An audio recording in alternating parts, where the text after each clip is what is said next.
My face was painted completely white, leaving no trace of my natural skin tone. With steady hands and patience, I could make myself look almost albino. Charlie, are you done yet? Hello, I'm Charlie, a girl going through her rebellious phase. What did you paint on your face this time? And these are my two older sisters who are always the center of attention. My eldest sister, Aria, is a beautiful, bold rock singer, always making an impression. My second sister, Joy, is the student council president. Basically, the perfect model child in everyone's eyes, while me, the youngest, is just painfully ordinary. Aria is adored by young fans. Joy is loved at school. Crowds always surround my sisters, but no one even thinks I could be related to them. Their fans are so intense, it actually feels annoying. They even shove people down in their excitement. That's usually when I step in to help. It's no big deal. After all, the only strength I have is, well, my actual strength. I'm Howard. I just transferred here. Please take care of me. The surprise of the day? The very person I helped earlier turned out to be the new transfer student. I didn't notice at first just how unusually pale he was. Are you an angel? You're so pale! Not an angel. He must have albinism. Albinism? Yeah, I have albinism. Still, that makes you really special. So people with albinism were admired and loved like this? Then, if I looked albino, would I finally get noticed too? Oh, but that's easy. I could make myself look like that. Just go all pale. Simple. I bought the palest foundation I could find, mixed it with white powder, and smeared it all over my face. I dyed my brows and hair white too. When I finished, I looked exactly like someone with albinism. As expected, the whole class was shocked. What happened to you, Charlie? I got sick a few days ago, and when I recovered, I looked like this. You can get albinism from being sick? If you're like Howard, your health must be fragile too. Don't worry, we'll look out for you. Charlie, you look gorgeous today. I couldn't believe it. Even my crush, Carl, was praising this look. But pretending to be albino meant I had to act weak all the time. I couldn't even move freely anymore, even when a ball came flying. Normally, I'd catch it without effort, but instead, I had to act terrified. Watch out! He tried to help but couldn't make it in time. Thank goodness my Prince Charming arrived. Are you okay? So maybe acting weak wasn't so bad. Ever since I became albino, Carl paid much more attention to me, carrying my things, catching me when I stumbled. Honestly, I thought we were about to fall in love. Everything was perfect until one day in the library. While choosing books, a bookshelf suddenly tipped toward me. I was trapped between it and the wall. Both exits were blocked by piles of books. Normally, I could have just shoved them aside, but suddenly my arm hurt. Just as I panicked, someone cleared an opening. It was Howard! Charlie, are you okay? Howard! Don't worry, I'll get you out. He moved the stacks one by one and cleared the way.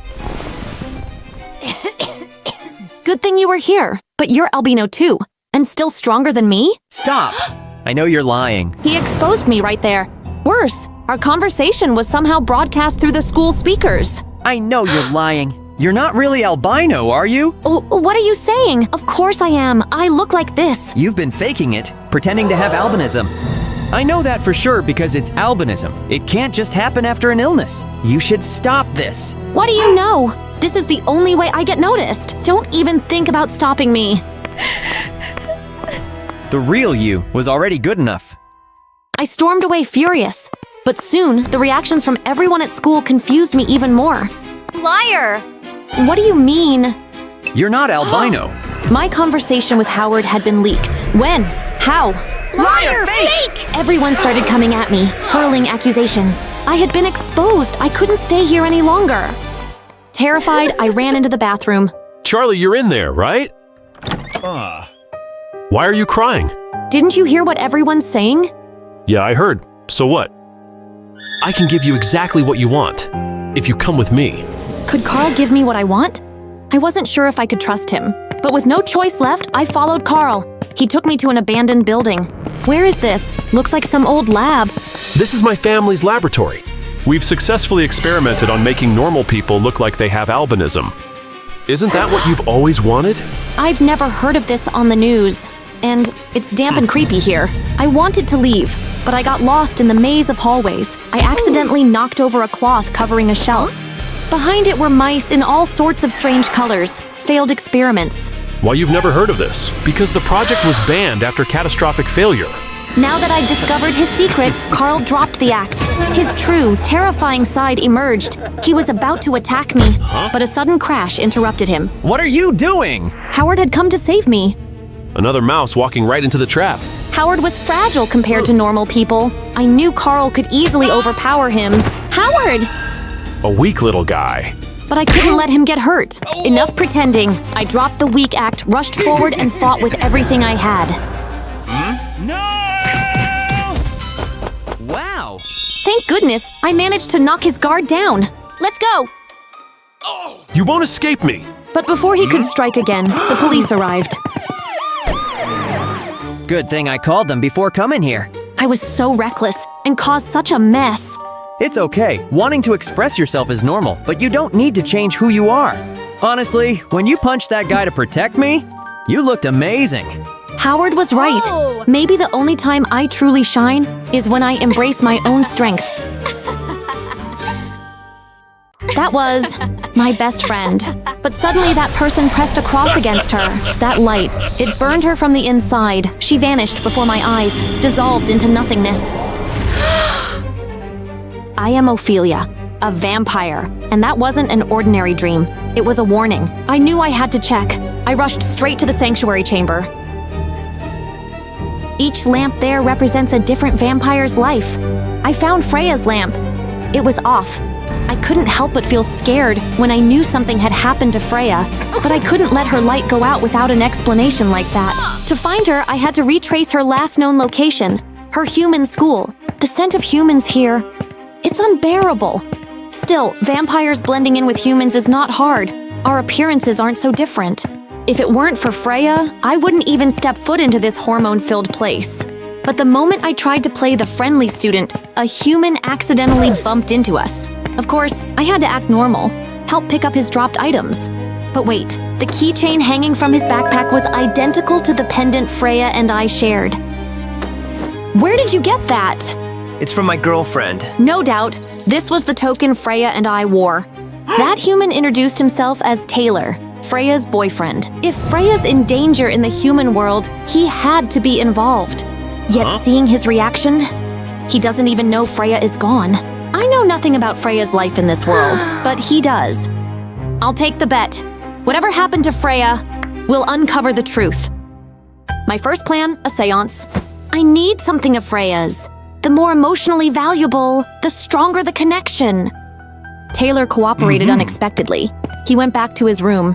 This is the rose Freya gave me on our 1-year anniversary. He chose a rose preserved in a glass case. He stood by the glass case, gazing at it, silent, as if listening for Freya's voice from beyond the glass. But something strange happened. His gaze changed color. Without warning, he threw the anniversary rose into the fireplace. The flames flared instantly. During the seance, he also brought a doll, something I assumed belonged to Freya and didn't question. 2 items seemed enough. The ritual began. Finally, I might see Freya again, until a force flung me out of the circle. The ceremony failed by inches. Everything ended in silence. Taylor looked like a puppet snapping out of sleepwalking. Why didn't it work? I murmured, trying to stand, my body aching from the shock. I picked up Freya's pendant. It had to be the right token. Taylor insisted it was Freya's gift, but then he froze. He had brought the doll, but now looked horrified, clueless why. I wasn't going to interrogate him. If this method failed, I'd move to method 2. But Taylor abruptly ran away. He returned to the room, where he found the rose still smoldering in the fireplace. He had intended to take it, but stayed hung in front of the mirror, for it was in the mirror that all the strangeness began. His eyes changed again, black to red, then back to black. Something was inside Taylor now, and terrifyingly, it might be controlling him. With no Taylor companion, I moved on to my second method, spirit board. Freya, are you there? The board spelled Y-E-S instantly. Freya is right next to me. Who harmed you? Freya guided the letters. They start to appear. The letters appeared one by one. First T, then A, Y, L, E. Why did that sequence feel so familiar? T-A-Y-L-E? Taylor? Could he have harmed Freya? Is that why he sabotaged the seance? These questions demanded answers. I had to confront him. But something was strange. The room felt abandoned, uncannily silent, oppressive. Taylor, where are you? A chill ran through me. The entire room was charged with dark energy. I didn't question it, because one thought shattered everything. If he isn't the one, perhaps his body has been possessed. Suddenly, Taylor lunged at me like a crazed puppet with no consciousness. Our precious pendant, Freya's and mine, shattered from the assault. But then something strange happened. A white mist emerged from the broken pendant, sweeping Taylor away. And Freya appeared, her soul a translucent vapor, shimmering faintly. I called to her. That pendant, our vow of forever, had preserved a piece of her essence. Freya bowed her head sadly. Ophelia, please help me end this. She remembered that day. She was searching for a book when Taylor vanished. She called. He stood there frozen, hypnotized. His eyes had turned red, his smile twisted. Not truly him. Then, he laughed, as though nothing ever happened. Taylor had unknowingly brought that cursed mirror here. That mirror was the origin of it all. The moment it merged with Taylor, Freya's phone rang and she became its prey. A demon, disguised as Taylor, lured her. Freya instantly became its prey. The demon took on Taylor's form to meet her.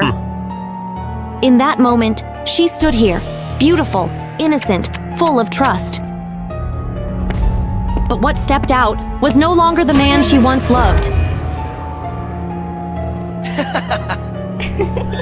How could she have known that just minutes later, she would die at the hands of the one she adored?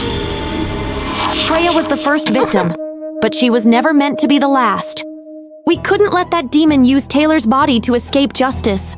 I was about to charge forward, but Freya stopped me. I know how to end this. I understood her intention because both of us were spirits now. But her eyes, they were calm, as if everything had been decided long ago. With all her remaining strength, Freya tore the demon out of Taylor's body. There was no turning back. She had chosen to sacrifice herself. The demon shrieked, struggling to break free. But Freya held on, tighter than ever. And then that mirror sealed the demon, and my Freya forever. I collapsed, breathless. Taylor could only stand there, frozen in shock, as realization slowly sank in. The mirror lay shattered, its broken pieces as fractured as my heart. But deep down, I knew. Freya had saved us all. I'm Zoe. The day my sight returned, I discovered two strangers by my bedside. Huh? So you can see again, huh? As soon as he realized my eyes had recovered, that ugly man made his move. Don't let them know you can see. What's happening to me? I opened my eyes again. Everything looked the same. Why was I still alive? Are you okay? I tried to pretend I was still blind. I had a nightmare. Since you're awake, come eat breakfast. As soon as I heard the door close, I quickly opened my eyes to see clearly. But I was horrified. The two fake parents were still in the room. They were observing me. I had no choice but to keep pretending I couldn't see. In my memories, my parents were always beautiful. I always believed they were the ones taking care of me all this time. But these two were hideous, clearly evil. I didn't know when exactly I was kidnapped or where my real parents were, but I was sure these two meant harm. I made chicken noodle soup, your favorite. Look at it! The chicken soup she mentioned was actually cockroach soup. Even though I knew I was being tricked, I had to act as if I didn't know. I smiled and ate it. While eating, I silently prayed. Normally, they would leave the house at 8 a.m. All I had to do was wait for them to go, then find a way to escape. This was still the same house I had grown up in, only darker, scarier. I didn't care about anything else. I just wanted to get out and find my real parents. But I was naive. The moment I opened the door, I was ambushed with a badminton racket. Turns out the fake dad had been hiding behind the door to test me. He suspected I could see. Luckily, my reflexes were fast. Though it was sudden, I managed to stay calm. I acted clueless and continued walking out. But the house was no longer how I remembered it. It was now surrounded by a solid iron fence. The only place slightly open was the gate. That was my target. The gate, my only way out. But fake dad kept trailing behind me watching. The gate, my only way out. I used my blindness as an excuse to do strange things. I dropped this glass on purpose. No way he won't act. Just as expected, seeing me do something so foolish, he silently stepped in to take care of it. That was my chance. By the time he finished cleaning it up, it was too late. I had already run out of the house. The door to freedom was right in front of me. But just as I felt a surge of joy, the door slammed shut. Fake mom stood tall and menacing, blocking my only path. I was shoved to the ground. There was no more pretending. So, you can see. Once again, strange symbols flashed in my mind. That's when I began to realize this was a game. A looped game with 10 lives. Each time the fake parents found out I could see, I would die and return again.